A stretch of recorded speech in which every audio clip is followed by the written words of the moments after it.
नमस्कार। आज हम कक्षा 10 के लिए एक्सरसाइज 6.3 लेकर आए हैं। समरूप त्रिभुजें। समरूप त्रिभुजों के बारे में जानकारी मैंने अपने फर्स्ट लेक्चर्स के अंदर में आपको कंप्लीट दी थी, तो लेकिन आज हम सीखेंगे ये त्रिभुजें समरूप है या नहीं। बताइए कि आकृतियों में दिए गए त्रिभुजों के युग्म में से कौन कौन से युग्म समरूप है। काफी सारे युग्म है, सभी हम यहाँ पर डिस्कस करेंगे। को लिखिए जिनका प्रयोग आपने उत्तर देने में किया है, साथ ही समरूप त्रिभुजों का संकेतिक रूप में व्यक्त कीजिए। तो एक बार मैं संक्षिप्त जानकारी आपको दोबारा से दे देता हूं समरूप त्रिभुजों के बारे में। जो इसके नियम है, मान लीजिए ये हमारे पास कोई त्रिभुज है ए बी सी, ये कोई और त्रिभुज है पी क्यू आर। तो ये समरूप कब होंगी, पहले देखिए त्रिभुज ए बी सी समरूप का निशान है ये पी क्यू आर। ये किसका निशान है? समरूप का। समरूप है कब?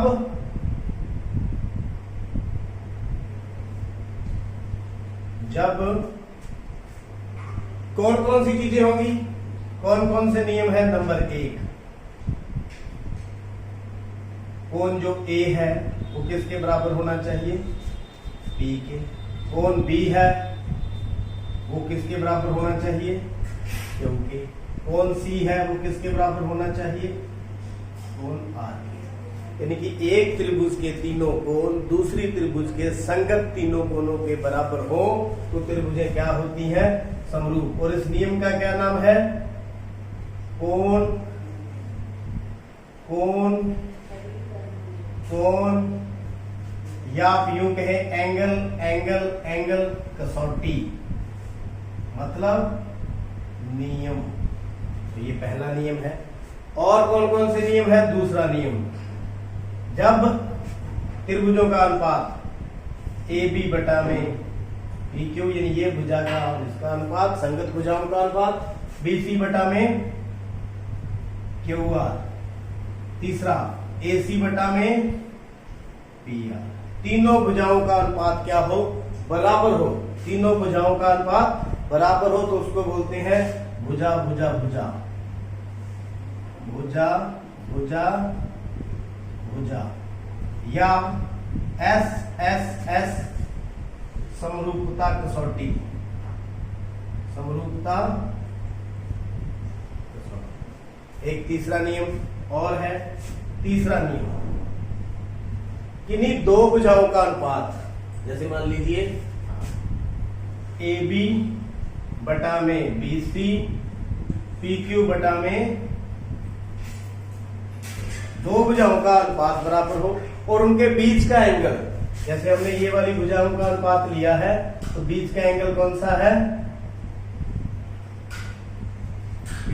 तो बीच का एंगल क्या हो? बराबर हो, तो भी ये त्रिभुजें क्या होती हैं? समरूप। इस नियम को बोलते हैं एस ए एस, भुजा कोण भुजा समरूपता कसौटी।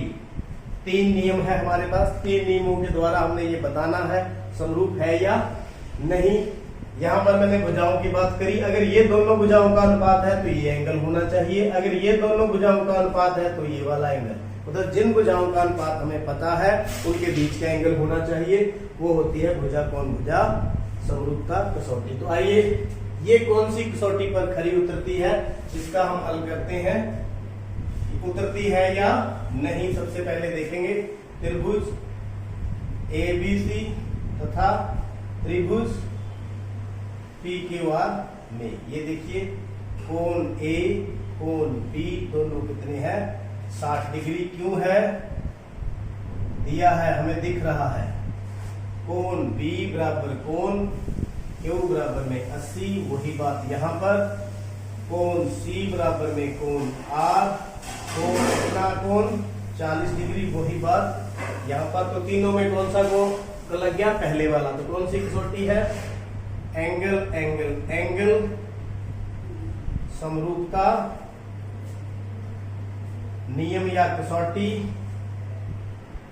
द्वारा जो त्रिभुज है वो ए बी सी किसके समरूप है? त्रिभुज पी क्यू आर। तो ये पहला पार्ट आपको समझ आ चुका है। तो अब बात करते हैं दूसरे पार्ट की। सेकंड पार्ट हम देखेंगे। सेकंड पार्ट हमारा क्या है उसको देखते हैं। सेकंड पार्ट के अंदर एक त्रिभुज है ए बी सी, ए बी सी। दूसरी त्रिभुज है हमारे पास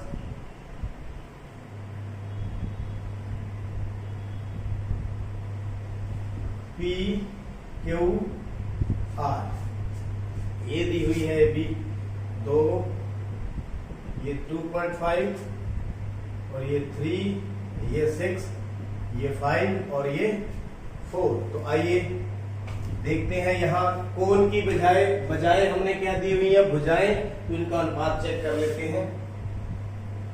हल त्रिभुज ए बी सी तथा त्रिभुज पी क्यू आर में जो दो त्रिभुजें दी है, तो देखिए ए बी बटा में ये कर लेते हैं क्यू आर, ए बी बटा में क्यू आर, तो 2 बटा में 4। कितना अनुपात आ गया? 1 बटा में 2। दूसरा देखते हैं बी सी बटा में पी आर, बी सी बटा में पी आर।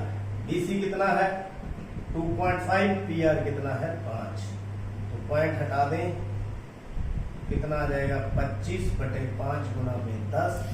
तो 5 दूनी 10, कितना आ गया? 1 बटा में 2। ये भी 1 बटा 2, ये भी 1 बटा 2। तीसरी देखते हैं ए सी बटा में पी क्यू, ए सी बटा में पी क्यू। तो देखिए ये कितनी है? 3, ये कितनी है? 6। कितना आ गया? 1 बटा में 2। इसका मतलब भुजाओं का अनुपात क्या है? बराबर है। तो कौन सी त्रिभुजें समरूप होगी? कौन सा नियम लग गया? साइड साइड साइड या भुजा भुजा भुजा नियम द्वारा कौन सी त्रिभुज होगी? A B C. त्रिभुज ए बी सी किस त्रिभुज के बराबर? क्यू आर पी के समरूप होगी। क्यू आर पी, क्योंकि ये देखो इसका अनुपात इसके बराबर है, तो ये ए बी है, ये क्यू आर है, ए बी क्यू आर। तो ये दोनों त्रिभुजों क्या होगी? समरूप। तो ये कसौटी कौन सी लगी? भुजा भुजा भुजा। तो तीसरा जो है हम पार्ट देखते हैं इसका।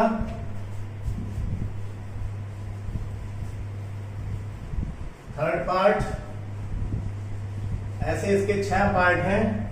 तो तीसरे पार्ट के अंदर क्या दिया हुआ है? L M P, L M P, D E F,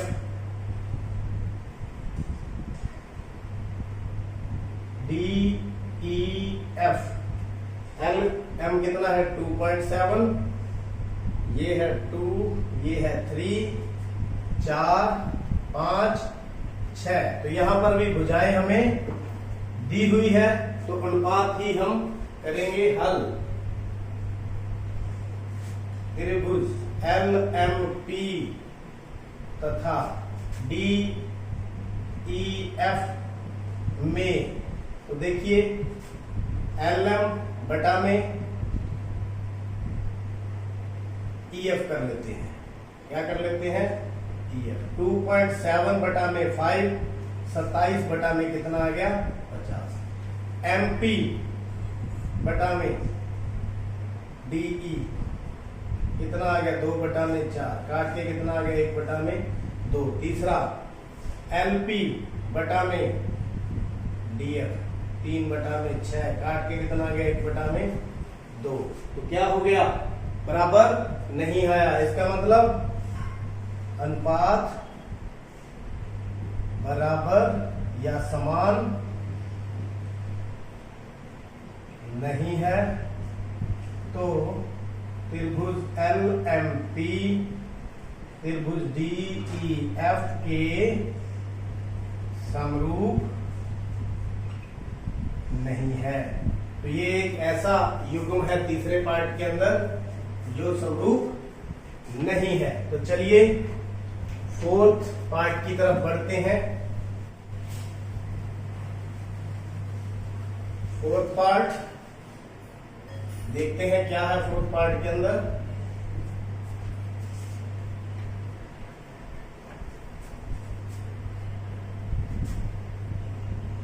MNL त्रिभुज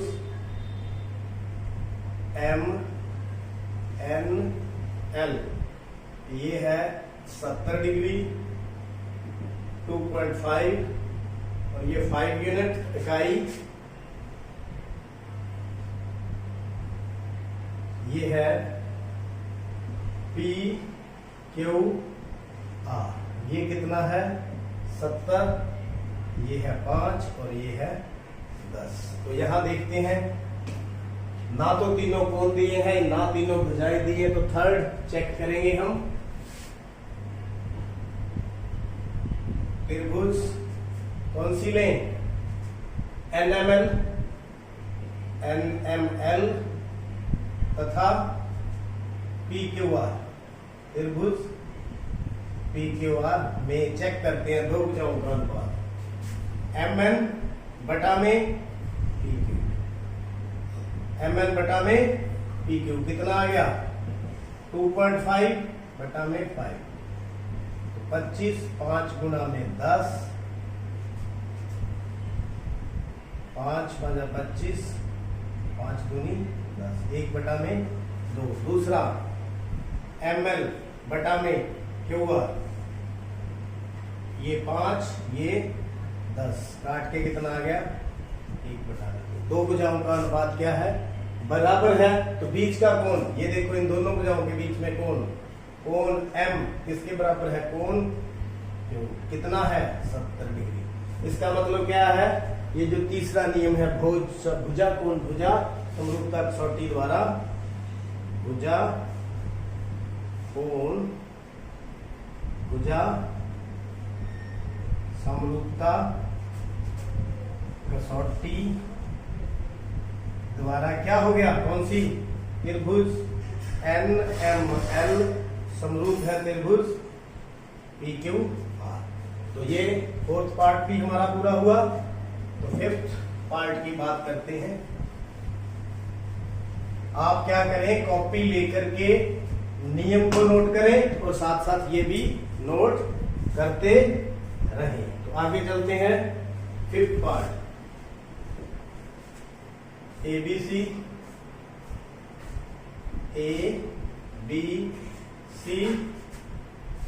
DEF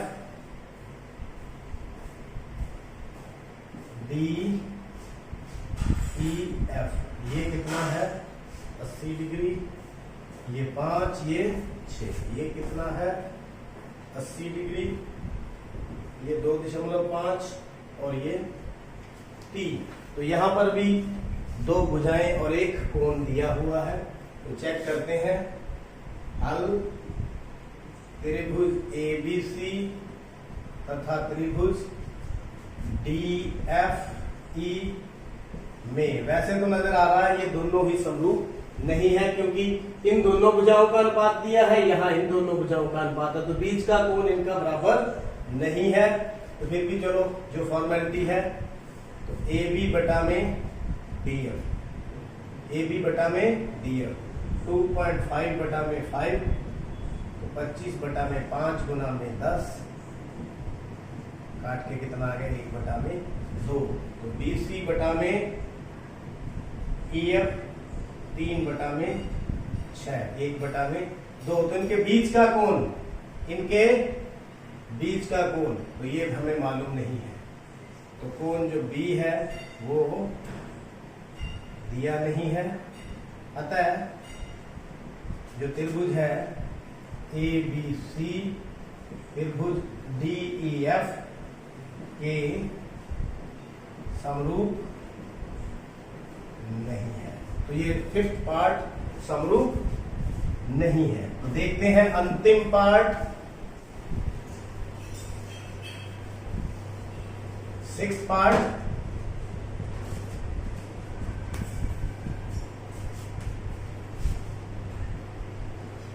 त्रिभुज DEF, त्रिभुज DEF, ये 70, ये 80 और अगला है PQR, ये 80 और ये 30, ये 30। यहां पर हमें क्या है, दो कोण हमें दिए हुए हैं, तो तीसरा पहले हम निकाल लेंगे, उससे कर लेंगे। तो कोण यहां पर त्रिभुज DEF तथा त्रिभुज PQR में देखिए कोण E किसके बराबर है, कोण Q के कितना है, 80 डिग्री। तो यहां देखिए त्रिभुज PQR में, अब त्रिभुज PQR में जो कोण P है वो 180 माइनस 80 प्लस 30 कर दें तो कितना आ जाएगा, 180 माइनस 110 बराबर में 70। यहां मैंने क्या किया, इन दोनों कोणों का योग कितना हो गया, 180, तो तीसरा कोण कितना बच गया, 70। कितना बच गया, 70। क्यों बच गया, त्रिभुज के तीनों कोणों का योगफल 180 डिग्री होता है। तो देखिए E किसके बराबर है, Q के, और कोण F किसके बराबर हो गया, R के, कितना कितना हो गया, 30, यह 30 आ जाएगा। और कोण जो है D किसके बराबर है, कोण P के कितना, 70।